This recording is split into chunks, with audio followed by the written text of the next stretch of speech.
Hey, Vin, you ready for another one? I'm good. You good? Good for Good. now. Hey, I meant to tell you the other day I went to a comic book store, and I couldn't believe all the artwork's amazing, and there's so many titles. Like we talked about this, we used to be really into it, right? Oh yeah. That wasn't that like your career goal as a kid or Oh something? yeah. I wanted to be an inker for a while. I was Uh-huh. really into it. I used to write to the comics like all the time. I had a pen name, Idea Boy. I would call myself Idea boy. Idea Boy was my name. I would send them all my ideas. I had all these storylines and stuff, and I would write to this one studio all the time, and like they started writing back to me, which was amazing. Like I couldn't believe they were calling my house. This one guy was calling my house to talk to me from the studio that I wanted to work for and loved. How old were you about this time? 16, Oh, 15, nice. 16. Wow. And well, so for my 16th birthday, my mom got me, surprised me with a trip to the San Diego Comic Con in like 95, I guess it was, 95.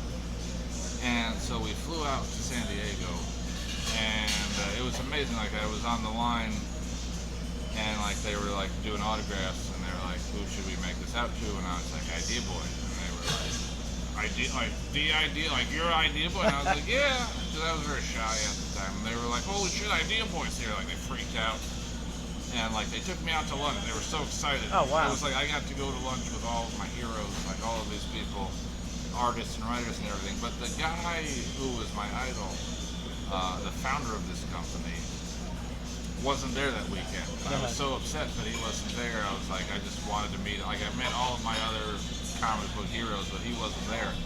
But these guys who worked at the studio were like, if you can get up to the studio in Anaheim from San Diego, we'll give you a tour of the studio. You'll get to meet him. You get this whole behind the scenes thing. And I was like, that's amazing.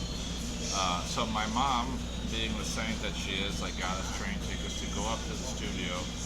And we went up on Sunday afternoon, and we got there, and we're just waiting in the lobby, and like I can see like the logo for the place is right there, and I can see just behind the walls like white light, like this is where they make everything that I love. It's right behind these walls, and I can't wait to go back there.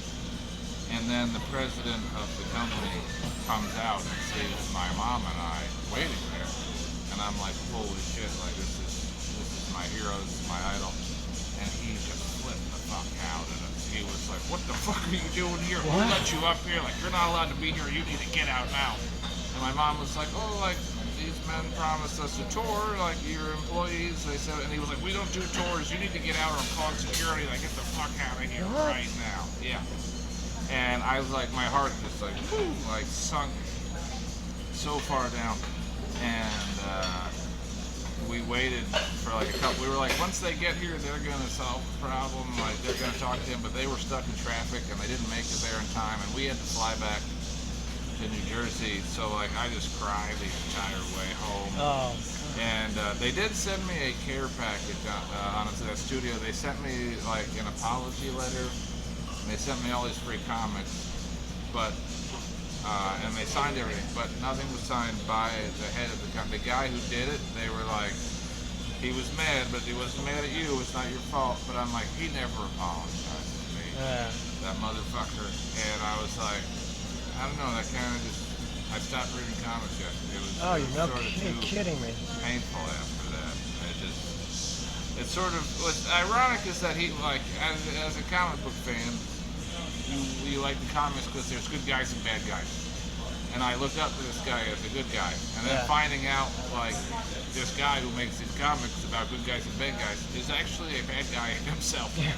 It was like that shattered that whole illusion that I Oh, my God. So I kind of grew it. It was like a fast sort of coming of age. Yeah. Oh, wow. For me. Wow. So, yeah. So that's